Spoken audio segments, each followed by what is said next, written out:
حسن عسکری، ولایت علی کی یہ کڑی ہے 11ویں، ولایت علی کی یہ کڑی ہے 11ویں، انہی کی روشنی سے روشنی ہے 12ویں، انہی کی روشنی سے روشنی ہے 12ویں، انہی کے دم سے ہے سحر، انہی کے دم سے شام، سب پڑھو درود اور سلام، آ گئے ہیں 11ویں امام۔ اعوذ باللہ السمیع العلیم من الشیطان اللعین الرجیم، بسم اللہ الرحمن الرحیم، الحمد للہ الذی ہدانا لہذا وما كنا لنهتدي لولا أن هدانا الله، لقد جاءت رسل ربنا بالحق، ثم الصلاة والسلام والتحية والإكرام على سيدنا ونبينا وطبيب نفوسنا وشفيع ذنوبنا العبد المؤيد والرسول المسدد والمصطفى الأمجد المحمود الأحمد أبي القاسم محمد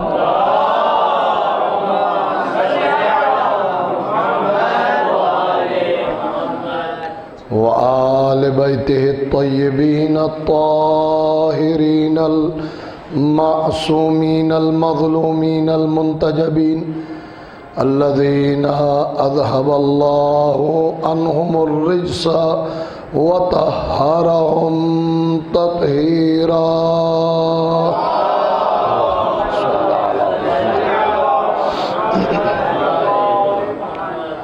لا سيما على بقية الله في الأرضين وحجته على العالمين، عجل اللهم له الفرج وسهل اللهم له المخرج، واجعل لنا من أنصاره وأعوانه، ورحمة الله على محبيهم ولعنة الله على أعدائهم أجمعين. أما بعد، فقد قال الله تبارك وتعالى في قرآن المجيد، بسم الله الرحمن الرحيم، وسارعوا إلى مغفرة من ربكم وجنة أرضها السماوات والأرض أعدت للمتقين الذين ينفقون في السراء والضراء والكاظمين الغيظ والعافين عن الناس والله يحب المحسنين. صلوات.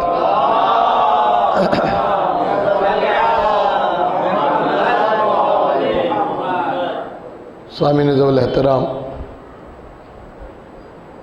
عذر شرعی کی مناسبت سے ایک دو ہفتوں کے وقفے کے بعد ایک بار پھر آپ کی خدمت میں حاضر ہوں۔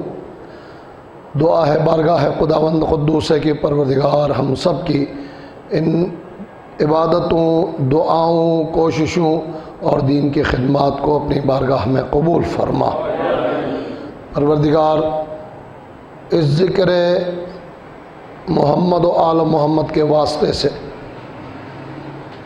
جو ذکر، جو ہدایت بیان کی جاتی ہے، پروردگار اس سب پر عمل کرنے کی توفیق عنایت فرما۔ انتہائی پرآشوب دور ہے، دعا ہے پروردگار مومنین کرام کو آپس میں اتحاد و اتفاق عنایت فرما، دشمنان دین، دشمنان مذہب کو نابود فرما۔ پروردگار مومن کی ایک ہی حاجت، ایک ہی تمنا ہے، اپنے آخری حجت قائم آل محمد کو اذن ظہور عنایت فرما۔ پروردگار قلب مبارک امام کو ہم سے راضی و خوشنود فرما، ہم سب کے مرحومین کی مغفرت فرما، دعا کی قبولیت کے لیے ایک بار پھر باواز بلند صلوات اللہم صلی علی۔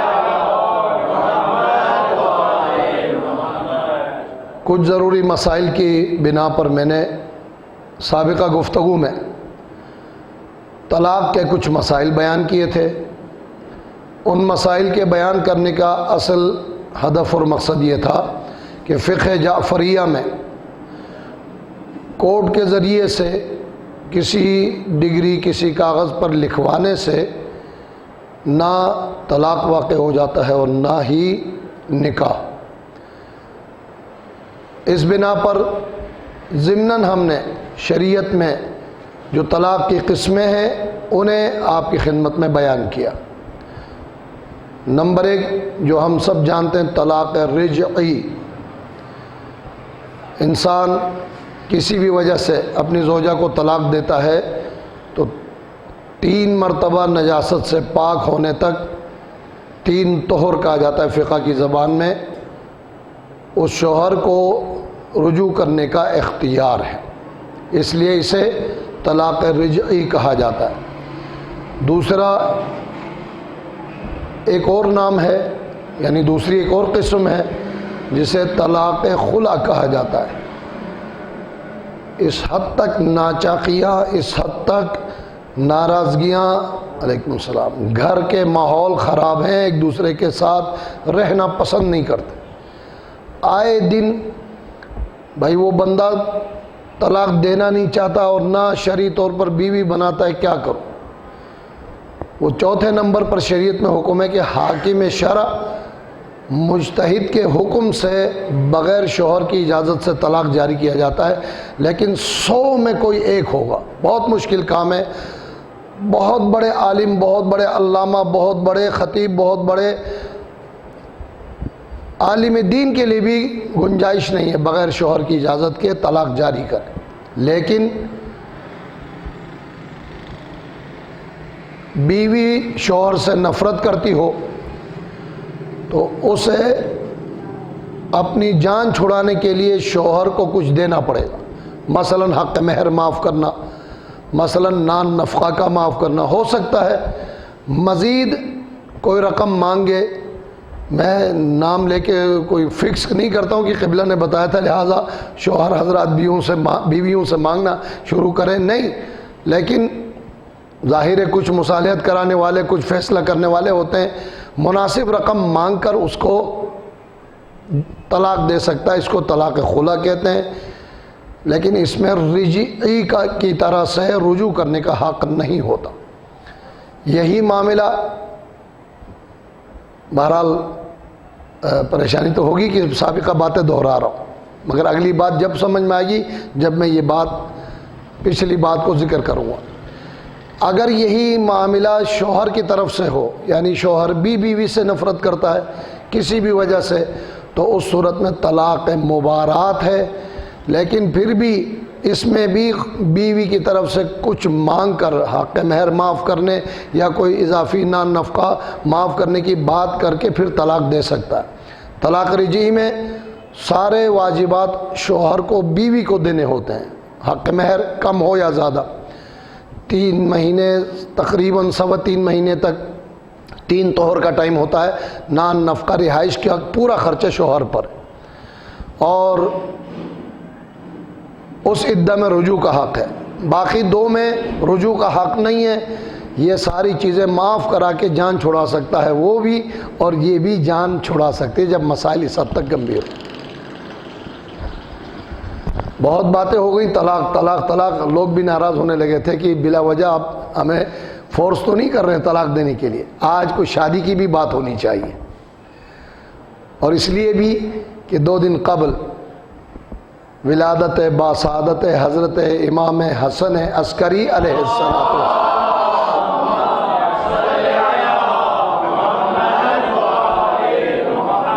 اسی ہفتے ولادت کا دن گزرا ہے، تو ایام اعزاز 2.25 مہینے تک مناتے ہیں، تو ولادت 2 دن بعد تک تو منا سکتے ہیں نا، کوئی مسئلہ نہیں ہے۔ نوجوان کی خدمت میں اکثر سوال کرتے ہیں کیا شادی کرنا واجب ہے؟ شادی کریں گے تو طلاق کا مرحلہ آئے گا نا، تو شریعت کی طرف سے ایک شرط کے ساتھ کہ اگر وہ کسی گناہ میں مبتلا نہیں ہوتا، اور واقعاً کتنے مومنین ایسے ہیں کہ جو اس طرف رجحان نہیں ہے، کوئی گناہ وغیرہ ان سے نہیں ہوتا، تو واجب نہیں ہے، پھر بھی مستحب رہتا ہے، سنت رسول ہے۔ وہ ایک حدیث کا حصہ آپ مولوی حضرات سے نکاح کے خطبے میں سنتے ہیں، النکاح من سنتی فمن رغب عن سنتی فلیس منی۔ کسی مستحب کے لیے نہیں کہا ہے، نکاح میری سنت ہے، اور اتنا معتبر کہ ہر حدیث کی کتاب میں سند کے ساتھ بیان ہوا ہے۔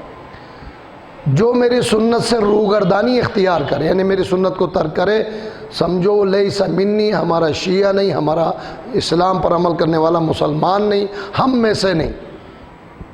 لیکن پھر بھی اس شرط کے ساتھ اگر گناہ میں مبتلا نہیں ہوتا تو مستحب رہے گا۔ لیکن اگر وہ شرط پوری نہیں ہو رہی ہے، ایسے ویسے پوری نہیں ہو رہی ہے، آج تو 2 سال 2.5 سال کا بچہ بھی سارے معاملات کو کراس کر چکا ہے۔ کئی بار میں ذکر کرتا ہوں، کتنے ایسے جوانوں کو ہم جانتے ہیں شادی کے بعد بھی حیران رہتے تھے اگلا مرحلہ کیسے گزرے گا۔ آج 2 سال 2.5 سال جس نے گفتگو کرنا سیکھا ہے، اس نے ان تمام مراحل کو خوبصورتی سے حاصل کیا ہے۔ یہ دشمنوں کا اسلام پر سخت ترین حملہ ہے۔ پہلے تلوار، گولی اور بم سے اڑاتے تھے، اب ان چیزوں کے ذریعے سے ہمیں ایمان سے بے ایمان کر کے کھوکھلا کر دیتے ہیں۔ ذہنی خرابی، ذہنی آلودگی، روحانی کثافت انسان کو اتنا حقیقت اور اسلام سے دور کر دیتے ہیں کہ نہ قرآن کی آیت ان پر کوئی اثر کرنے والی، نہ کوئی حدیث، نہ کوئی تقریر، نہ کوئی ہدایت، نہ باپ کی، نہ بھائی کی، نہ مولوی کی، کسی کی سننے والے نہیں۔ وہ ایک ہی ہے جس طرف ہم نے قبلہ سیدھا کیا۔ تو اگر گناہ میں مبتلا ہونے کا خطرہ ہے تو واجب ہے کہ شادی کریں۔ اب معاملات ایسے بھی ہیں، ماں باپ بچہ کہتا ہے تیار نہیں ہے، اگر خدا نے خواستہ ایسا مرحلہ ہو اور آسان طریقے سے کف مل سکتا ہے، کف یہ فقہ کا لفظ تقریباً جانتے نہیں، ہم سر ایمان کے لحاظ سے، مرتبے کے لحاظ سے مناسب ہے، دیکھنا چاہیے۔ میں ابھی شادی فارم نہیں بھرا رہا ہوں کہ باقی چیزیں بھی آپ کو گنوا دوں، لیکن کف مل جاتا ہے، پھر بھی منع کرتے ہیں دونوں طرف سے، اولاد کی طرف سے بھی، ماں باپ کی طرف سے بھی، منع کریں اور گناہ میں پڑ جائیں۔ جس نے منع کیا ہے گناہ میں برابر کا شریک ہے۔ لیکن اس کے باوجود شریعت میں ماں باپ کا احترام ہے۔ نوجوان نسل خرافات میں پڑنے کی وجہ سے بہکنے لگی ہے، لہٰذا بلا وجہ کی ضد عناد کی وجہ سے ماں باپ تک سے دشمنیاں پیدا کرتے ہیں، یہ درست بات نہیں ہے۔ لہٰذا دونوں کی رضامندی سے، دونوں کی، جو زور سے کہہ رہا ہوں، دونوں کی رضامندی سے جو بات ہو وہ زیادہ شرعی لحاظ سے بہتر اور درست ہوگا۔ ان خرافات میں سے کسی ایک کی طرف میں ذکر کر سکتا ہوں، وقت کم ہے، اور وہ فقہی مسئلے کے طور پر عرض کر رہا ہوں۔ ہر مجتہد نے عنوان دیا ہے ازدواجی زندگی کے مختلف مسائل۔ ایک دفعہ ایک عنوان کے تحت مسائل بیان ہوتا، طلاق کے مسائل، شادی یعنی نکاح کے مسائل، طلاق خلا کے مسائل، طلاق مبارات کے مسائل، لیکن ایک دفعہ زگ زیگ، کبھی وہ مسئلہ، کبھی ادھر سے دوسرا مسئلہ۔ پہلے یہ مسئلہ بیان کیا کہ شادی شریعت میں اگر گناہ میں پڑنے کا خطرہ ہے تو مستحب، واجب ہے، اگر نہیں ہے تو مستحب رہے گا۔ دوسرے نمبر پر ایک مسئلہ ذکر کیا جو ظاہراً شادی کے مسئلے سے نہیں ہے لیکن ریلیٹڈ ہے، وہ یہ کہ توجہ فرمائی، کسی نامحرم مرد اور عورت کا ایسی جگہ بیٹھنا جہاں گناہ میں پڑنے کا خطرہ ہے، چاہے قرآن کی تلاوت بھی کرتے ہوں، بیٹھنا حرام ہے۔ میں نے قرآن کی شرط اس لیے لگائی، میتھس پڑھنے کے لیے بیٹھنا جائز ہوگا، فزکس پڑھا رہے ہیں، پڑھا رہی ہیں، پھر اگلے دن پتہ چلا لاہور نکل گئے، فزکس نے کافی ترقی کی، قرآن کی شرط لگائیے۔ بریکٹ میں ایک جملہ اور آیت اللہ سیستانی نے تحریر فرمایا، فرماتے ہیں چاہے عام طور پر وہاں سے لوگ آتے جاتے بھی ہوں، ہم نے دروازہ بند نہیں کیا، یہ محرمیت کی بات کر رہا ہوں، برا نہ مانیے گا، وہاں ایسی جگہ نہیں بیٹھے کہ جہاں کسی کا گزر نہیں ہوگا، کسی وقت بھی بندہ آ سکتا ہے، اس کے باوجود بھی گناہ میں پڑنے کا خطرہ ہے تو دو نامحرم مرد اور عورت کا ایک جگہ پر بیٹھنا حرام ہے۔ اگر ایک سوال کریں مکاتب میں ہوتا ہے کہیں قرآن پڑھنا حرام ہو سکتا ہے تو یہی جواب ہے، اس لیے کہ اگر وہاں نامحرم مرد عورت بیٹھ کے قرآن پڑھ رہے ہیں، سب سے زیادہ مسائل مولوی حضرات کے لیے ٹیوشن کے نام سے پہنچ جائیں اور نامحرم کو پڑھا رہے اگر خطرے میں، لیکن پھر ساتھ میں یہ کہا کہ اگر انسان اپنے ایمان اپنے عمل سے مطمئن ہے، کسی گناہ میں پڑنے کا خطرہ نہیں ہے تو پھر گناہ نہیں ہے۔ لیکن پہلا مرحلہ میں نے کہا کہ زمانے کے لحاظ سے سمجھنے والی بات ہے، لہٰذا بہت اچھی بات ہے کسی بچی کو پڑھانا چاہیں تو خاتون کے ذریعے سے پڑھائیں، خاتون ٹیچر لگانے کے بجائے مرد ٹیچر کے ذریعے سے پڑھائے تاکہ خطرے سے مسئلہ نکل جائے۔ دوسری بات، پروردگار عالم نے شریعت مقدسہ میں جو بھی قوانین نافذ کیے ہیں وہ صرف اور صرف انسان کے مفاد کے خاطر نافذ کیے ہیں، کسی واجب کو بجا لانے کا حکم دیا ہے یا کسی حرام کام سے روکا ہے تو ہمیں تو ظاہراً اگر سمجھ میں نہیں آئے تو پتہ نہیں ہے کیوں واجب ہوا ہے، خدا بہتر جانتا ہے یا میں اور آپ، پتہ نہیں اس میں اتنے فوائد ہیں کیوں ہم پر حرام کیا ہے۔ کوئی بھی ایسا کام جس کے لیے میں نے مقدمہ پیش کیا، کوئی بھی ایسا کام جو ابتداءً جائز اور حلال ہو نتیجہ خراب ہو تو اس کام کو مقدمتاً بجا لانا بھی شریعت میں جائز نہیں ہے اگر معلوم ہو کہ نتیجہ اس کا غلط نکلے گا۔ میرے استاد محترم پروردگار ان کو صحت و سلامتی کے ساتھ طول عمر عطا فرمائے، بآواز بلند صلوات پڑھیں محمد۔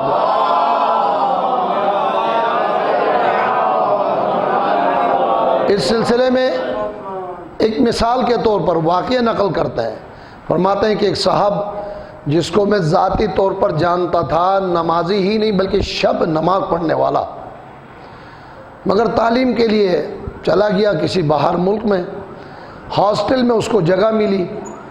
بات سمجھ میں آ رہی ہے؟ میں نے بات شروع کی ہے نامحرم مرد عورت کے بیٹھنے سے، مثال دیے، شرعی مسئلہ عرض کیا، اور مقدمہ حرام کے لیے بن جاتا ہے تو جائز کام بھی حرام ہوتا ہے۔ ہاسٹل میں ظاہر ہے یہ پاکستان ابھی قبول نہیں کرتا، پاکستان میں یہ مناسب ماحول پیدا کرنا مشکل ہے، وہاں پر توقع ہی نہیں ہے، لباس بھی ماشاءاللہ، بٹھایا تو بیچارہ کانپنے لگا۔ مولانا غلام علی وزیری صاحب بھی اس طرح کی کئی مثالیں اپنی گفتگو میں پیش کرتے تھے جب وہ اپنی جوانی میں دروس کے لیے یا مجالس کے لیے باہر تشریف لے جایا کرتے تھے۔ جانور ہے، جانور کو دوسرے جانور کے بارے میں بے لباس ہونے کے بارے میں کوئی فکر تو نہیں ہے، جانوروں کی صورت حال ہے، اور وہ بندہ پاکستان سے گیا ہے، وہاں بیٹھتے ہوئے جسم پر لرزہ طاری ہوا، پریشان ہوا۔ ایک تو یہ مسئلہ، دوسرا جس ٹیبل پہ ان کو کھانا دیا جا رہا ہے ایک طرف شراب کی بوتلیں ہیں، پھر پانی ہے، پھر کوکا کولا ہے، پھر ومٹو کولا بھی شاید ہوگا، رکھ کر کہا کہ آپ پریشان نہیں ہونا، جو ایڈمنسٹریٹر ہے اس کی طرف سے حکم ہے آپ پریشان، آپ مسلمان ہیں، آپ کے لیے تو ہم نے پانی رکھا ہے، یہ پانی آپ کے لیے شراب تو ان کے لیے۔ بس وہاں بیٹھنا شروع کیا، وہی شب نماز پڑھنے والا انسان پکا شرابی بن کر خیریت سے ڈگری بھی لے کر پاکستان آیا۔ ان بات تو عجیب ہے، لیکن مولانا صاحب نے مثال دی ہے، فرماتے ہیں مولانا صاحب ناراض نہیں ہونا، آپ کے درس کا اثر مجھ پر ابھی بھی ہے، میں نماز چھوڑتا نہیں ہوں، بس تھوڑی سی شراب پیتا ہوں، پھر جب نماز پڑھتا ہوں تو بڑا مزہ آتا ہے۔ مولانا صاحب کو بھی خوش کر رہے ہیں کہ آپ کے دروس کا اثر ہے، میں نماز پڑھتا ہوں بس تھوڑی سی۔ یہ مقدمہ ہے۔ شریعت کا ایک مسئلہ کیا ہے؟ اس دسترخوان پر بیٹھنا حرام ہے جہاں شراب رکھی ہوئی. تو آپ فوراً کہیں میں کون سا پینے والا؟ آپ پینے والے نہیں ہیں، ابھی آج پینے والے نہیں ہیں، لیکن کل ضرور پئیں گے. سلسلہ ہوتا ہے، انسان معاشرے میں گھل مل جاتا ہے، نہ پردے کی اہمیت رہتی ہے ذہن میں، نہ حرام کی حلال کی تمیز رہتی ہے بالآخر.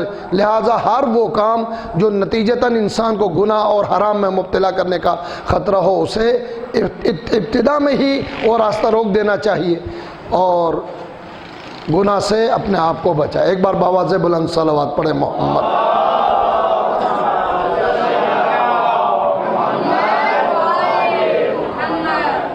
ابھی آتے آتے ایک مومن کی طرف سے خمس کا ایک سوال ہوا، میں نے مناسب سمجھا کہ پھر اجتماع میں بھی ذکر ہو، اگر کسی کا مسئلہ ہو تو اسے پھر انشاءاللہ سمجھا جائے اور اس پر عمل کیا جائے.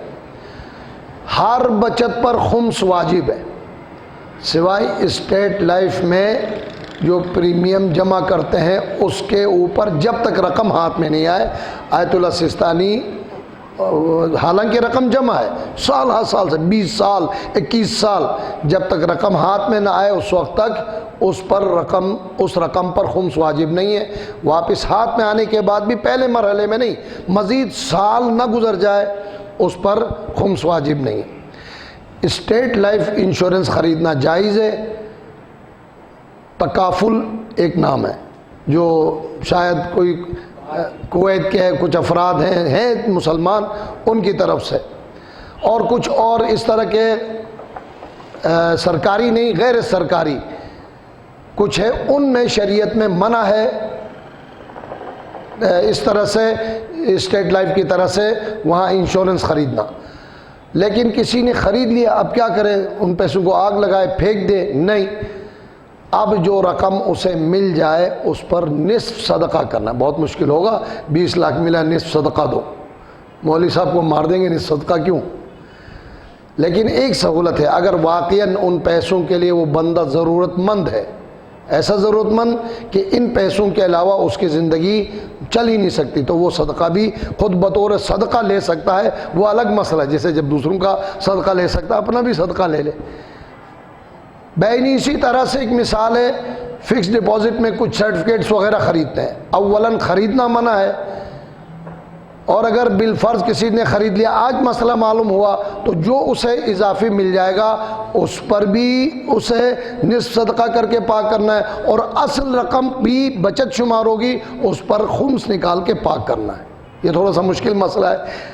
آپ کہہ سکتے ہیں ابھی اسٹیٹ لائف میں جمع کیا تھا، وہاں تو آپ نے منع کیا، سرٹیفکیٹ خریدا تو آپ نے اصل پی، لاکھ روپے جمع کیا، 20,000 مل گئے. فرض مثال کے لیے کہہ رہا ہوں، لاکھ پر 20,000 خمس نکلتا ہے اور 20,000 پہ نصف یعنی 10,000 دینا پڑتا ہے، 20,000 پہ 10 دینا پڑتا ہے. مسائل شریعت کے، چونکہ ان مسائل میں جہاں جہاں شریعت کی نگاہ میں سود کا معاملہ شامل ہوتا ہے، وہاں پر شریعت خریدنے کو بھی اور پھر خریدنے پر جو فائدہ ملتا ہے اسے خمس یا صدقہ دے کر پاک کرنے کو ہم پر لازمی اور ضروری قرار دیتا ہے.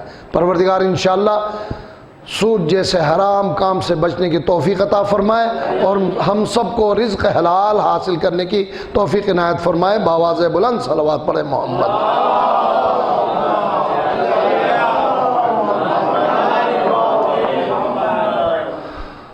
میں نے آج ایک طالب علم کی حیثیت سے جس عنوان پر گفتگو کرنے کے لیے سرنامہ کلام کے طور پر جس آیت کو تلاوت کی ہے، وہ 2 آیات ہیں سورہ مبارکہ آل عمران کی 133ویں اور 134ویں آیت ہے، 133 اور 134.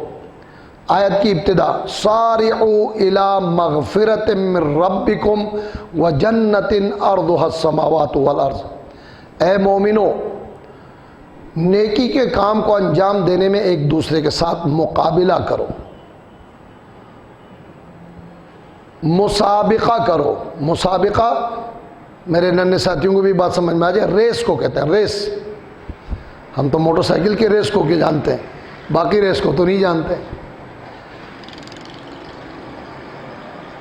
اس مرحلے پر آیت کی مزید وضاحت کرنے سے پہلے ایک خطرے کی بات رہتی ہے کہ انسان کہیں مقابلے کے دوران حسد، بغض و عناد میں مبتلا نہ ہو۔ نیکی میں مسابقت کی بات ہو رہی ہے۔ میں مثال دیا کرتا ہوں، ہر انسان 2 آنکھیں، 2 ہاتھ، 2 پیر والا، اور دماغ بھی ایک ہی اللہ کی طرف سے، کسی کو ڈبل کھوپڑیاں تو نہیں دی گئی ہیں کہ وہ بڑا ہوشیار ہے اس کے پاس ڈبل دماغ ہے، نہیں، انسان سب برابر ہے۔ اگر انسان کوشش کرے تو مقام حاصل کرتا ہے، دین میں بھی دنیا میں بھی۔ سستی کاہلی سے کام لے تو وہی نعمت عقل موجود ہے، لیکن وہ بیچارہ پیچھے رہ جاتا ہے۔ لہذا پروردگار ہمیں تشویق دلا رہا ہے، شوق دلا رہا ہے کہ نیکی کے کام میں ایک دوسرے کا مقابلہ کرو۔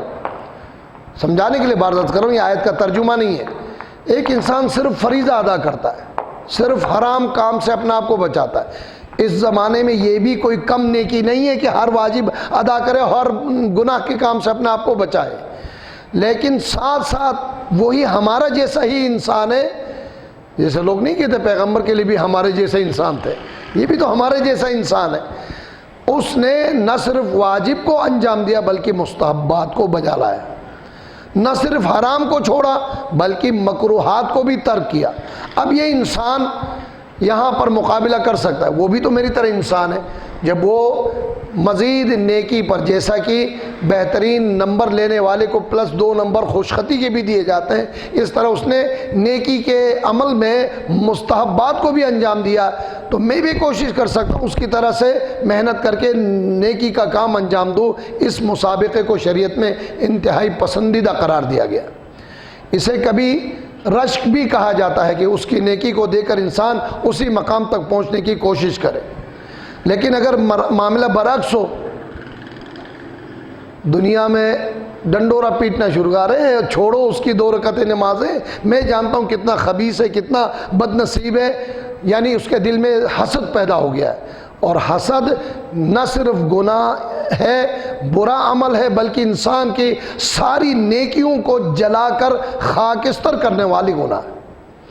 الحسد یاکل الحسنات کما تاکل النار الحطب، جس طرح سے سوکھی لکڑی کو آگ جلا کر خاکستر کر دیتی ہے، انسان کے اندر بغض، عناد، جیلسی ہو تو اس کی نیکیاں ختم ہو کر، برباد ہو کر، ڈیلیٹ ہو کر سارا عمل نامہ خالی ہو جاتا ہے۔ سارعوا الی مغفرۃ من ربکم وجنۃ عرضها السماوات والارض۔ رشک کی ایک مثال عرض کروں، ظاہر ہے ماہ ربیع الاول، ماہ ربیع الثانی پیغمبر کی ولادت کے مہینے اور آل پیغمبر کی ولادت کے مہینوں کی مناسبت سے پیغمبر گرامی قدر کو ایک روایت، ایک واقعہ نقل کیا گیا کہ زمانہ حضرت موسیٰ بنی اسرائیل کے دور میں بڑا خوش قسمت انسان تھا۔ رشک کی بات عرض کر رہا ہوں، عبادت کی طرف دیکھ کر آپ بھی اس قدم پر چلنے کی کوشش کرنا، کہ اللہ نے اس کو 2500 سال کی عمر عطا فرمائی تھی، اور 2500 سال کی عمر میں اس نے کوئی وقت بغیر عبادت کے گزارا نہیں۔ تو صحابی نے واقعہ نقل کرنے کے بعد کہا، یا رسول اللہ کاش میری بھی عمر زیادہ ہوتی تو میں اسی طریقے سے پوری زندگی کو عبادت میں گزارتا۔ نبی کا جواب سنیے، ماہ مبارک رمضان، شب قدر، کہا کہ پریشان کیوں ہوتے ہو؟ پروردگار نے تمہیں ایک رات ایسی عطا کی ہے کہ 1000 راتوں کے برابر آپ کو عبادت کا موقع دیا ہے۔ لیلۃ القدری خیر من 1000 شہر، 1000 عربی میں 1000 کو کہتے ہیں۔ بعض علماء بیان کرتے ہیں کہ یہ آیت اس شخص کے رشک کرنے پر ہی پروردگار نے نازل کی تھی، اور نبی کریم نے تلاوت فرمائی کہ ایک رات میں انسان صدق دل سے بیٹھے اور عبادت کرے تو بنی اسرائیل کے 1000 سال عبادت کرنے والوں کے برابر آپ کو اجر و ثواب مل جائے گا۔ لیکن عبادت کریں تب، رمضان کا مہینہ نہیں کہ پھر میں وہ باتیں کروں۔ اب تو شب قدر میں ہم نائٹ میچ کھیلنا شروع کر چکے ہیں۔ ایک نہیں دو نہیں، باقاعدہ اہتمام ہوتا ہے، لائٹ بھی دی جاتی ہے، سڑک بھی ٹریفک روک کر آپ کو مہیا کی جائے گا، آپ کو میدان بھی دیا جائے گا، اور آپ کو انعام بھی شاید دیا جائے گا، اس لیے کہ دین سے دور کرنے کے لیے بہت سے لوگ مدد کرنے والے ہیں۔ رشک اسلام میں پسندیدہ ہے، حسد ناپسندیدہ، لہذا سارعوا الی مغفرۃ من ربکم وجنۃ عرضها السماوات والارض، اس مغفرت کو رب سے حاصل کرنے کے لیے ایک دوسرے سے مسابقت لو، ایک دوسرے سے آگے بڑھنے کی کوشش کرو، مگر دوسرے کو گرانے کی کوشش نہیں کرنا، وہ حسد ہو جاتا ہے۔ اس کو برا بلا کہنا جائز نہیں ہے، اس کی برائی کرنا، اس کے نیک کام کو بھی برائی میں تبدیل کر کے بیان کرنا وہ درست نہیں ہے۔ اس جنت کے لیے اپنے آپ کو آمادہ کرو جس کے طول و عرض کو آپ کو سمجھانے، مجھے سمجھانے کے لیے پروردگار نے مثال دی، زمین و آسمان و ما فیہا، جتنا طول و عرض ہے اس سے بھی زیادہ طول و عرض ہے جنت کی وسعت کو بیان کیا۔ وَجَنَّةٍ عَرْضُهَا السَّمَاوَاتُ وَالْأَرْضُ، یہ جنت کس کے لیے؟ اُعِدَّتْ لِلْمُتَّقِین، جسے تیار کی گئی ہے متقین کے لیے۔ اب متقین کون ہے؟ متقین کون ہیں؟ افریقہ سے آئے ہوئے لوگ ہیں، عراق سے آئے ہوئے لوگ ہیں، سعودی عرب سے آئے ہوئے لوگ ہیں۔ کون لوگ ہیں متقین؟ ان کا کوئی خاص رنگ نسل کلر ہوتا ہے۔ الذین ينفقون فی السراء والضراء، پہلی صفت یہ ہے کہ تنگی میں بھی اور آسانی میں بھی راہ خدا میں انفاق کرنے والے ہوتے ہیں۔ سب کو آیت یاد ہے سورہ مبارکہ دہر کی، وَيُطْعِمُونَ الطَّعَامَ عَلَى حُبِّهِ مِسْكِينًا وَيَتِيمًا وَأَسِيرًا، یہ وہ لوگ ہیں جو یتیم و مسکین و اسیر کو اپنی ضرورت کی چیز دیتے ہیں۔ معلوم ہے نا، واقعی اسی طرح سے ایک ایک روٹی ہر ایک کے پاس، ذوات مقدسہ پنجتن پاک کے پاس، روزے سے ہیں، پیٹ بھرے ہوئے بھی نہیں ہے، سحر بھی نہیں ہے۔ سائل نے سوال کیا، پہلے دن بھی، دوسرے دن بھی، تیسرے دن بھی دیا، اور صرف پانی سے افطار کر کے روزہ رکھا۔ ہمارے ہاں دونوں باتوں میں افراط و تفریط ہے۔ اولاً کوئی نہیں ہے، اچھا میں کوئی فرشتہ نہیں ہوں کہ میں اپنی تعریف کر رہا ہوں، ہم سب کی یہی صورت، کوئی ہے جو ڈش سامنے تیار ہو، سائل نے سوال کیا، پانی سے افطار کروں اور ڈش اس کے حوالے کروں؟ بہت آسان بات نہیں ہے۔ اچھا ہمیشہ اس طرح حوالے کرنے کا حکم ہمیں ہے بھی نہیں۔ آپ اپنے اور اپنے خوب ترین چیز راہ خدا میں قربان نہ کرو۔ مومن کی پہلی صفت ذرہ اور سرہ دونوں میں انفاق کرنا ہے۔ اب انسان کی فطرت کچھ اس طرح سے بن گئی، مجھے نہیں معلوم، پچھلی مرتبہ میں نے مثال پیش کی تھی نہیں، اس لیے کہ مجھے مثال اچھی لگی تو دو تین جگہوں پر میں نے ذکر کیا، اگر یہاں بھی ذکر کیا تو ناراض نہیں ہونا۔ نیک کام کو اگر دہرایا بھی جائے اصلاح کی خاطر کوئی برائی نہیں ہے۔ عادت فطرت انسان کی کیا ہے؟ سائل نے مانگا بھی تو کونے میں جو سب سے، اب تو 5 روپے سے کم کوئی سکہ تو نہیں ہے نا، سب سے چھوٹے سکے کو ڈھونڈا جاتا ہے، فطرت انسانی ہے۔ 5000 کا نوٹ تو آسان بات نہیں ہے دے دیا جائے، سب سے بڑے سکے کی بات کی، اور اگر نوٹ پر ہی ہاتھ چلا جائے تو کوشش کریں گے تو ایسا نوٹ دے کہ آدھا کنارہ پھٹ گیا ہو اور شاید اس سے چلا بھی نہ جائے۔ فطری عمل ہے انسان کا، کبھی بھی بہترین چیز، عید کے موقع پر آپ کے دل میں خیال پیدا ہوا کہ بھائی غریب کو بھی کچھ دیے جائے، سارے پرانے غریب کو دیے، بچوں کے لیے نئے لے کر آئے۔ اگر کوئی اللہ کا نیک بندہ ہو غریب کے بچے کے لیے بھی ایک جوڑا نیا لا کے خرید کے دے، سبحان اللہ، کیا کہنا، اس سے بڑھ کر متقی کوئی نہیں ہوا۔ الذین ينفقون فی السراء والضراء، تکلیف میں بھی اور آسانی میں بھی۔ اچھا، اور یہ بات بھی بہت اہم ہے، آسانی میں خرچ کرنا بہت آسان ہے۔ دولت کی ریل پہ دے اور اس میں سے کچھ پیسے دے دیے، کون سی قیامت آ گئی؟ مصیبت آپ پر بھی ہے، مجھ پر بھی ہے، میں خود ضرورت مند ہوں، اپنی ضرورت کی چیز ضرورت مند کو دینا، یہ اعلیٰ ترین مومن کی صفت ہے۔ تو میں مثال جو عرض کر رہا تھا، ایک عالم نے اپنی تقریر میں ذکر کیا ہے، کوئی روایت نہیں ہے لیکن روایت سے مقام، منزلت، فضیلت کے لحاظ سے کم بھی نہیں ہے۔ ایک فقیر فروٹ والے کے پاس پہنچا، بیچارے کے پاس پیسے نہیں تھے، تھوڑی دیر کھڑا رہنے کے بعد کہا ممکن ہے تو مجھے بھی چھوٹا سا پھل دے دو تاکہ میں بھی اپنے بچوں کے ساتھ کھا لوں۔ فروٹ والے نے دیکھا جو سڑا ہوا پھل تھا کوئی بھی نہیں لے کے جا رہا تھا، اسے اٹھا کر اسے دے دیا، وہی نا پھٹا ہوا نوٹ لا کے دے دیا، پھٹا ہوا لباس دے دیا۔ اب ظاہر ہے اس کے ساتھ کرونا کا مسئلہ تھا یا نہیں مجھے نہیں معلوم، ڈینگی کا مسئلہ تھا یا نہیں، اسے کہا یہ سڑا ہوا پھل لے جا کے میں بھی بیمار ہو جاؤں، بچوں کو بھی کیا کروں، اپنے فقیری جیبوں کو ٹٹولا، کچھ پیسے ملے وہ فروٹ والے کو دیا کہ اس کے بدلے میں کچھ دو، اس نے چھوٹا دیا مگر بہترین پھل دیا۔ اب فقیر کا نعرہ سنیے گا، دونوں کو ہاتھ میں لیا، اللہ کی طرف مناجات شروع کی، پروردگار تو خود گواہ رہنا یہ تیرے نام پہ ملا ہے اور یہ میرے پیسوں کا ملا ہے۔ صلوات پڑھے محمد۔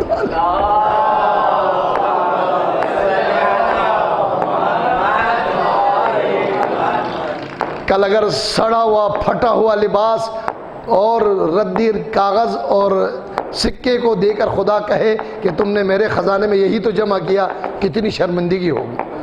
الذین ينفقون فی السراء والضراء، دوسری بات والکاظمین الغیظ، اس زمانے میں پتہ نہیں بلڈ پریشر کہاں سے لا کر ہر ایک کے پیٹ میں بھر دیا گیا ہے، ذرا ذرا سی باتوں پر ایک دوسرے کا گلا دبانے کے لیے باپ بیٹے بھی تیار ہو جاتا ہے۔ ہمت کرو، تقویٰ کی نشانی پیدا کرو، دوسرے کی طرف سے دی جانے والی تکلیف غصے کو پی جاؤ۔ یہ آیت ہم عام طور پر 25 رجب وفات یا شہادت حضرت امام موسیٰ کاظم علیہ السلام کے موقع علماء کرام خطبہ مجلس پڑھنے والوں سے سنتے، اس لیے کہ امام کا نام امام موسیٰ کاظم، لیکن جزئیات کی طرف آپ کی توجہات مبذول کرانا چاہتا ہوں۔ دوسری نشانی غصے کو پی جانا، یہ مومن اور صاحب تقویٰ کی بہترین نشانیوں میں سے۔ والعافین عن الناس، دوسروں کے خطاؤں کو معاف کرنے والا۔ ائمہ معصومین، پیغمبر گرامی قدر، وَلَكُمْ فِيهِمْ أُسْوَةٌ حَسَنَةٌ وَلَكُمْ فِي رَسُولِ اللَّهِ أُسْوَةٌ حَسَنَةٌ، اجتماعی حکم بھی ہے اور انفرادی حکم بھی ہے کہ میرے ان نمائندوں کی زندگی میں تمہارے لیے اسوہ حسنہ ہے۔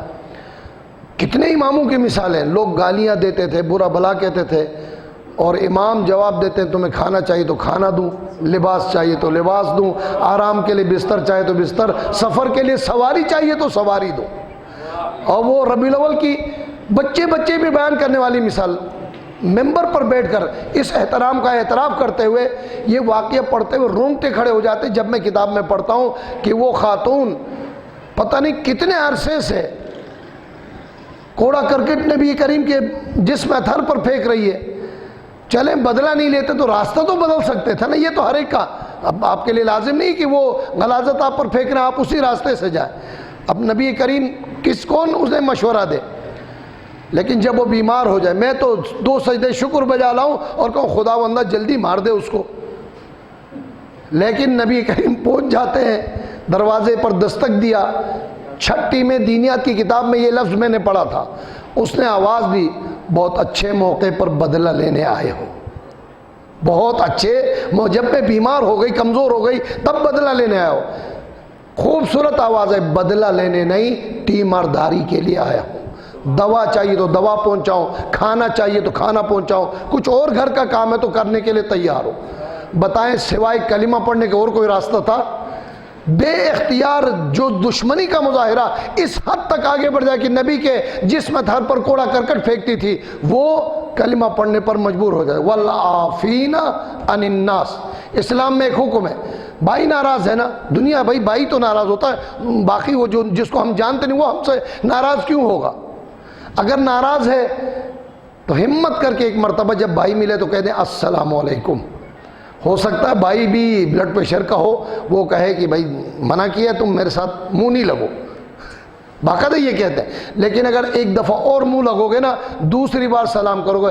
اسلام کا سچے نبیوں اماموں کا قرآن کا وعدہ ہے کہ پروردگار خود اس کے دل میں نورانیت پیدا کرے گا اور وہ سوچے گا کہ میں کتنا بد نصیب ہوں، وہ مجھے سلام کر رہا ہوں، میں اسے ڈانٹ رہا ہوں، گالیاں دے رہا ہوں۔ ایک وقت آئے گا کہ وہ واقعاً بھائی بن کر تمہارے ساتھ سلوک کرے گا۔ صلوات پڑھیے گا محمد و آل محمد۔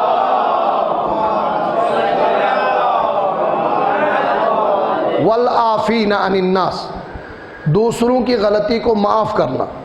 اچھا ایک اور حدیث جو کثرت سے ہم سنتے بھی ہیں پڑھتے بھی ہیں. مومن کو حکم دیا گیا جو کام تم اپنے لیے پسند کرتے ہو وہی دوسروں سے تقاضا کرو. جو اپنے لیے، جب میں غلطی کروں، انسان کو غلطی ہو جاتی ہے، کیا پہلی تمنا ہے؟ بھائی ہو گئی غلطی، باپ معاف کرے، بھائی معاف کرے، ہمشیرہ معاف کرے، وغیرہ وغیرہ. جب وہ غلطی کرے تو آپ بھی تو معاف کر کے بتائیں کہ یہ بات اچھی چیز ہے. وَالْعَافِينَ عَنِ النَّاسِ، کچھ دیے بغیر غلطی کو معاف کرنا پروردگار احسان میں شمار کرتا ہے. اور کیا بہترین انعام دے رہا ہے، وَاللَّهُ يُحِبُّ الْمُحْسِنِينَ، خدا احسان کرنے والوں سے محبت کرتا ہے. پسند کی بات نہیں، محبت کرتا ہے. وَاللَّهُ يُحِبُّ الْمُحْسِنِينَ. آیت مکمل ہو گئی ہے. نیکی کی طرف آگے بڑھو، جلدی سے سرعت سے جاؤ، مقابلہ کرو ایک دوسرے کا. نیکی میں مقابلہ کرنا خدا کو پسند ہے. دوسری بات، جنت میں مقام حاصل کرنے کے لیے دنیا میں کوشش کرو. جنت پہنچ کر حاصل نہیں کی جاتی، دنیا سے حاصل ہوتی ہے. اس میں دل تنگی کا مظاہرہ نہ کرو. جنت عرضها السماوات والارض، وسعت کیوں بیان کی گئی ہے؟ طول و عرض کیوں بیان کیا؟ پروردگار جنت کی بات کرے، نیکی کی بات کرے. طول و عرض اس لیے کہا کہ یہ خرافات آخر زمانے میں ہونے والا تھا. چھوٹی چھوٹی باتوں کو اسے مسلمان سے خارج کرنا، اسے اسلام سے خارج کرنا، اسے ایمان سے خارج کرنا. ارے بھائی جنت میں میرے پلاٹ سے کاٹ کر سب کو تھوڑی دیا جائے گا. جنت اتنا وسیع ہے کہ زمین و آسمان، شرق و غرب، جنوب و شمال، کسی کو اندازہ بھی نہیں کتنا وسیع ہے. مثال دیے، جنت آسمان و زمین کے درمیان جتنی وسعت ہے اس سے زیادہ وسیع ہے. دوسروں کے بارے میں تنگی کیوں پیدا کرتے ہو؟ خود بھی جنتی بنو اور دوسروں کو بھی جنتی شمار کرو. بہت بڑی بات ہے یہ. علامہ طاہر جرولی صاحب، بہت پرانی بات ہے، بزرگوں نے نام ہی سنا ہوگا یا نوجوانوں نے، وہ بھی یہ بات بیان کرتے تھے اور بہت سے بزرگ سابقہ علماء سے سبق لیتے ہیں. طارق جمیل نے بھی سیم وہی جملہ دہرایا ہے. وہ کیا فرماتے تھے؟ بزرگوں، میرے ساتھیوں، میرے سامعین، بہت خطرناک زمانہ آیا ہے. ہر مسلمان فرقہ دوسرے کو کافر قرار دے گا. مجھے تو ایسا لگتا ہے کہ شیعہ نے سنی کو کافر قرار دیا، سنیوں میں وہابی نے اہل حدیث کو، اور اہل حدیث نے مثلا بریلوی کو، بریلوی نے دیوی، سب کافر ہو گئے. تو ایسا لگتا ہے خدا جنت میں بھیڑ بکریاں باندھ دے گا. انسان تو کوئی نہیں جا سکتا، سب کافر ہو گئے. اللہ اپنی بھیڑ بکریاں باندھنے کے لیے جنت پیدا کی. انسان جائے گا. اگر کوئی اور مسلمان، اچھا مانیں گے تو نہیں، میں بھی مشکل سے مانتا ہوں، ایک سنی کو بھی خدا کسی بہانے سے نجات عطا کرو، جنت بھیج دے، میرا آپ کو کوئی نقصان ہے؟ تو وہاں پر ایک شیعہ کو کسی چھوٹی غلطی کی بنا پر اسلام سے خارج کر کے، دائرہ اسلام سے خارج کر کے، ولایت علی سے خارج کر کے کافر قرار دے کے مجھے کیا فائدہ ملا؟ جنت کی وسعتوں کا ذکر، دل میں بھی وسعت پیدا کرو. جنتی بنانا کمال ہے، جنت سے نکال کر کافر بنانا کوئی مشکل کام نہیں. صلوات پڑھیں محمد وآلہ.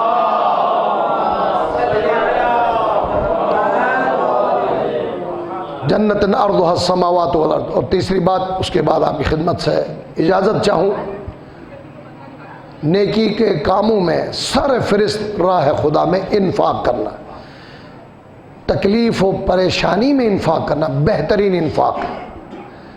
دوسروں کی خطاؤں کو معاف کرنا بہترین نیکی ہے. جو دوسروں کی خطاؤں کو معاف کرتے ہیں، غصے کو پی جاتے ہیں، اللہ انہیں محسنین میں قرار دیتا ہے، اور محسنین سے خدا محبت کرتا ہے. صلوات پڑھیں محمد وآلہ.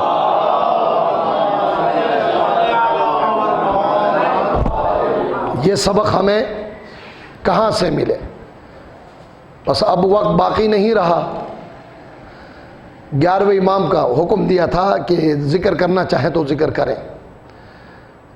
پروردگار نے نجات کے لیے ہمیں 2 اہم وسیلے عطا کیے ہیں. انی تارک فیکم الثقلین کتاب اللہ و اطرتی.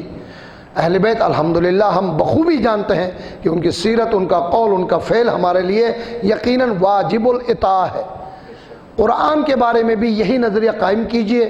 ہے مومنین جانتے ہیں، یہی نظریہ رکھتے ہیں، لیکن ذرا اس میں راسخ العقیدہ بنیے. معصوم نے 11ویں امام کا ذکر کرنے کے لیے یہ روایت میں ذہن میں لے کر آیا تھا کہ آپ کی خدمت میں عرض کروں. بیان کیا ہے کہ جب دنیا میں مصیبتوں میں گر جاؤ، اذا البستکم المصائب، جب تمہیں مصائب لپیٹ میں لے لے، گھیر لے، تو ایسے میں فعلیکم بالقرآن، قرآن کی طرف رجوع کرو. بیماری جان نہیں چھوڑتی، قرآن سے علاج ڈھونڈو. ظاہر آسان نہیں ہے، یہ نسخہ کیمیا ہے. ڈاکٹر کے نسخے سے دوا لے کے صحیح استعمال کرو گے انشاءاللہ صحت پاؤ گے. تو قرآن خدا کا نسخہ ہے، اس سے جو اس نسخہ لے کر دوا لے گا تو یقیناً نجات پائے گا. علیکم بالقرآن. اگلا جملہ اجازت لے رہا ہوں، بس میں وقت مکمل ہو گیا ہے. یہ وہ نسخہ کیمیا ہے کہ تمہیں دنیا میں بھی ہر مصیبت سے نجات عطا کرے گا اور جنت تمہارے سیدھے ہاتھ پر ہوگا. روایت میں ابھی جنت کی بات ہو گئی نا، جنت الارض السماوات والارض. اور قرآن کی تلاوت کا کمال کم از کم مکتب والوں کو تو سنانا چاہیے. قرآن مجید کا کمال یہ ہے کہ جتنی آیتیں انسان کو یاد ہوں گی اسی لحاظ سے جنت میں مرتبہ بڑھتا جائے گا. آیت کا حصہ اقرا ورقا، آیت پڑھو اپنا درجہ بڑھاؤ. اور بیچارے کو سورہ الحمد یاد تھا، پڑھ لیا. کتنی آیتیں ہیں؟ 7، کم سے کم 7 آیتیں. سب مثانی کہا جاتا ہے. 7 آیتیں پڑھی تو 7 درجہ. 3 آیتوں والی سورہ کوثر یاد تھی، وہ بھی تلاوت ہی کر لی اس نے، تو 7 کے اوپر 3 10 درجے اس کے بڑھ گئے. بالآخر جنت عدن ہے، سب سے اعلیٰ ترین مقام جنت میں جنت عدن. عین دال نون قرآن میں اس لفظ استعمال ہوا ہے. جتنا اس کو قرآن یاد ہوگا، آیت حکم دیا ہے تلاوت کرو اور اپنا مرتبہ بڑھاتے جاؤ، پھر وہاں انسان کو بڑا رشک ہوگا. قیامت میں حسد نہیں ہوتا کہ کاش میں نے بھی کچھ صورتیں مکتب میں جا کر پڑھ لی ہوتی، یاد کر لیا ہوتا. بہت اچھا طریقہ ہے. ہمارے ہاں مکاتب میں آخری پارے کے چھوٹے چھوٹے سورے یاد کرائے جاتے ہیں. ہمارے ہاں حافظ بنانے کا رجحان بہت کمزور ہے. کمزور اس لیے کہہ رہا ہوں کہ کم از کم کچھ جگہوں پر تو کام ہو رہا ہے، لیکن ابھی بھی معاملہ بہت کمزور ہے. کچھ ضروری صورتیں یاد کریں، سورہ جمعہ یاد کرتے ہیں، والشمس یاد کرتے ہیں، اعلیٰ یاد کرتے ہیں، اسی طرح سے معوذتین یاد کرتے ہیں، 4 قل یاد کرتے ہیں. یہ بہت فائدے کی بات ہے. اگر کچھ بھی قرآن کے حکم سے فائدہ نہ لے سکے تو کم از کم تلاوت کا یہ فائدہ تو ہوگا کہ اقرا ورقہ کا مرتبہ پائے گا. پڑھ اور درجہ بڑھاتا جا. اور اس کے ساتھ جو قرآن تلاوت کرتا ہے، جس نے قرآن اپنی اولاد کو تعلیم دی ہے، ان کے والدین کو جنتی حلہ پہنایا جائے گا. حلہ کوئی گالی نہیں ہے، بہترین لباس کو کہتے ہیں. وہ تعجب سے پوچھیں گے ہماری کون سی نیکی کا یہ صلہ ملا ہے ہمیں. کہا جائے گا تم نے اپنے اولاد کو قرآن کی تلاوت سکھائیے، اس کے بدلے میں پروردگار نے جنت کا یہ لباس تمہیں عطا فرمایا ہے. پروردگار ہمیں نسخہ کیمیا قرآن مجید کے احکامات پر عمل کرنے کی توفیق عنایت فرمائے. عزیزو، قرآن اہل بیت کے ساتھ کتنا اہم ہے. انفرادی طور پر بھی پیغمبر کے فرامین موجود ہیں، اور اجتماعی مثال آپ کی خدمت میں عرض کی. 2 چیزیں تمہاری نجات کے لیے چھوڑے جا رہا ہوں، قرآن اور اہل بیت. اور وہ حدیث جو انفرادی، علی مع القرآن والقرآن مع علی. لیکن کیا یہ حدیث صرف ایک مولا علی کے لیے؟ نہیں. عملی طور پر ہم قرآن کے ساتھ ہیں. کہاں مثال پیش کی؟ جب کٹا ہوا سر مولا کا نو کے نیزے پر لے کر جا رہے تھے تو کوئی اور معجزہ بھی تو دکھا سکتے تھے. مولا نے قرآن نو کے نیزے سے تلاوت کر کے بتایا، اے ظالموں، اے دشمنوں، تم ہم پر ظلم کر کے ہمارے جسم اور سر کے درمیان جدائی تو ڈال سکتے ہو، لیکن ہمیں قرآن سے جدا نہیں کر سکتے ہو. عزادارو، میرے چوتھے امام سے مدینے میں رہائی کے بعد ایک شخص نے سوال کیا تھا، فرزند رسول، آپ کے بابا نے قرآن کی تلاوت نو کے نیزے پر کیوں کی؟ تو کہا کہ آپ کو معلوم ہے جب نو کے نیزہ سے بہنوں زینب و ام کلثوم کو بے مقنع و چادر بازاروں میں دیکھا، حسین سے برداشت نہ ہو سکا، قرآن کی تلاوت کی تاکہ لوگ میری طرف متوجہ ہو اور میری بہنوں اور بیٹیوں کے سروں سے نظریں دور ہو جائے۔ عزاداروں، یہ کتنا تکلیف دہ بات ہے۔ ایک جملہ اور مصائب کے عرض کروں۔ دربار کوفہ ہے، ابن زیاد کے دربار میں لٹا ہوا قافلہ، زینب و ام کلثوم، ننھی سکینہ بے مقنع چادر لا کر کھڑی کر دی گئی ہے۔ ظالم نے دل دکھانے کے لیے مختار ثقفی سے کہا، اے مختار، تمہاری تمنا تھی اپنے مولا سے ملاقات کی، آؤ میرے دربار میں، آپ کا مولا مہمان آیا ہے، ملاقات کرو۔ مختار دربار میں آیا، وہ سمجھ رہا تھا کہ میرے مولا مہمان بن کر آیا۔ جب تشت طلا میں مولا کا کٹا سر پیش کیا، مختار سے برداشت نہ ہوا، زنجیروں کو جھٹکا دیا۔ ایک مرتبہ غلام سے تلوار لے کر چاہتے تھے ابن زیاد پہ حملہ کرے، کونے سے ایک نہیب سی آواز آئی، مختار، بابا کا کٹا سر دے کر پریشان نہ ہونا۔ اس سے تعجب خیز بات یہ ہے کہ دربار میں میری مائیں بہنیں، بے مقنع چادر ہے، نظریں نیچے جھکا لو، ایسا نہ ہو تمہاری نظر زینب و ام کلثوم کے بے مقنع سر چادر۔ ولعنۃ اللہ علی الظالمین وسيعلم الذین ظلموا ای منقلب ینقلبون۔ پروردگار ہمارے اس قلیل توسل کو اپنی بارگاہ میں قبول فرما، حاضرین و غائبین اور بانین کے حوائج شرعیہ کو پورا فرما۔ پروردگار عالم اسلام کو سر بلند فرما، جو پریشان حال ہیں ان کی پریشانیاں دور فرما، جو مریض ہیں انہیں شفاء کلی عنایت فرما۔ پروردگار جو بے اولاد انہیں اولاد صالح و نرینہ عطا فرما، جو بے روزگار انہیں روزگار اور رزق حلال عنایت فرما، صاحبان روزگار کو برکت و وسعت عطا فرما۔ پروردگار مومنین کرام کو اتفاق و اتحاد عطا فرما۔ پروردگار عالم اسلام کی سربلندی کے لیے اپنا آخری حجت کے ظہور میں تعجیل فرما۔ قلب مبارک امام کو ہم سے راضی و خوشنود فرما۔